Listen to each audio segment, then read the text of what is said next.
Good morning বন্ধুরা, আশা করি তোমরা সবাই ভালো আছো। আমিও ভালো আছি। যে যেখান থেকে আমার এই ভিডিও দেখছো তাদেরকে অনেক অনেক ভালোবাসা আর অসংখ্য ধন্যবাদ। আজ আমি সকাল 9টা থেকে 10টার মধ্যে কী কাজ করলাম সেটাই তোমাদের সঙ্গে একটু শেয়ার করব। তো দেখো, এখানে আমি ভাজা মশলা করার জন্য কড়াইয়ে কিছু মশলা নিয়ে নিয়েছি। এর মধ্যে আছে জিরে, ধনে, মৌরি, শুকনো লঙ্কা আর এলাচ। তো এই মশলাটা আমি তৈরি করে রেখে দেবো। বেশ অনেকটাই তৈরি করে নিচ্ছি। নিরামিষ দিনে নিরামিষ তরকারিতে দিলে এর স্বাদ খুব ভালো হয়। স্বাদটা একটু অন্যরকম হয়, খেতেও ভালো লাগে, টেস্ট হয়। এর মধ্যে একটু আদা গ্রেট করে দিলে আর একটু জিরে করে ধনে করে দিলে তরকারিতে, আর এই ভাজা মশলাটা দিলে বেশ ভালো লাগে। তো এখানে আমি কুমড়োর তরকারি বানাচ্ছি। তার জন্য আমি কড়াইয়ে সর্ষের তেল দিলাম একটু পাঁচফোড়ন আর একটু কালো জিরে দিয়ে দিলাম আমি একটা তেজপাতা আর একটা শুকনো লঙ্কা। বিউলির ডালের বড়িগুলো দিয়ে দিলাম। বড়িগুলো একটু ভেজে তুলে নেব। এর সাথেই আমি বড়িগুলো দিয়ে দিলাম তেলের সঙ্গে, আর কিছু কাঁচা বাদাম দিয়ে দিলাম। বড়ি আর বাদামটা তুলে রেখে দেব। একটু বাদাম দিলে কুমড়োর তরকারির টেস্টটা ভালো লাগে খেতে। নিরামিষ তরকারি, আর এই ভাজা মশলার যেটা বানালাম সেটা এর মধ্যে একটু ছড়িয়ে দেব।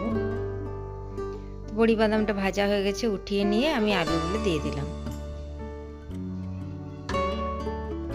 প্রথমে আলুগুলো সবজির একটু ভেজে নিলে তরকারির টেস্টটাও ভালো লাগে খেতে। আলুটা একটু ভেজে আমি কুমড়োটা দিয়ে দেব। একটু হলুদ দিয়ে দিলাম। হলুদ দিলে আলুর কালারটাও বেশ সুন্দর হয়। এটা রুটি দিয়েও খাওয়া হবে, ভাত দিয়েও খাওয়া হবে। কুমড়োটা এতটাই মিষ্টি ছিল যে তরকারিতে চিনি ব্যবহার করিনি, অল্প একটু দিয়েছিলাম, কিন্তু তাতেই মিষ্টি মিষ্টি লাগছিল।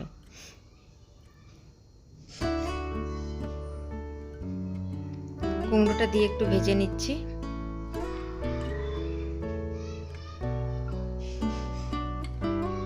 এর মধ্যে মশলা দিয়ে দিয়েছি। মশলা দিয়ে আমি ভেজে নিচ্ছি। ওই জিরে গুঁড়ো আর একটু গ্রেট করা আদা আর একটু কাঁচা লঙ্কা গুঁড়ো। আর এখানে বেলের শরবত বানাবো বলে বেলটাকে ফাটিয়ে নিয়েছি, কিন্তু বেলটা বেশ পাকা ছিল না, একটু কাঁচা কাঁচা ছিল।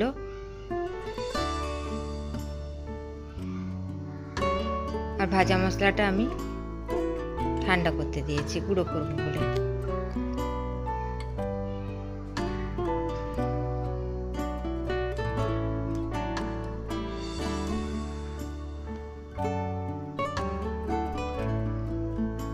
মশলাটা ভাজা হয়ে গেছে, এবার একটু জল দিয়ে ঢাকা দিয়ে দেবো।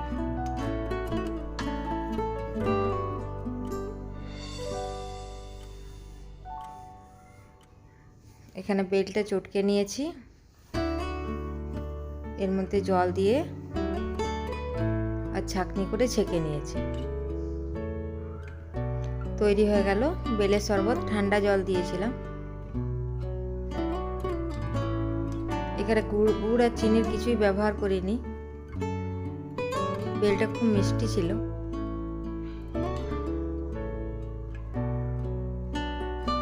আর এদিকে কুমড়োর তরকারিটা হয়ে গেছে।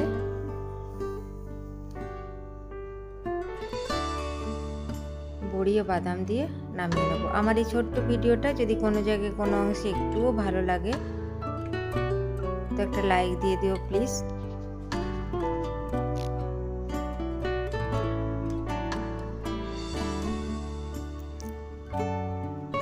আর কমেন্ট করতে ভুলো না।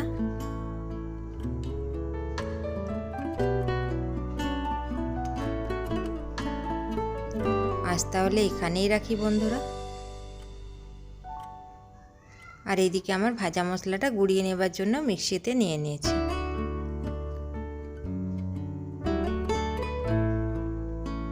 কুমড়োর তরকারিও রেডি হয়ে গেল, ভাজা মশলাটাও গুঁড়ানো হয়ে গেল। 1 ঘন্টার মধ্যে আমার অনেকটাই কাজ হয়ে গেল।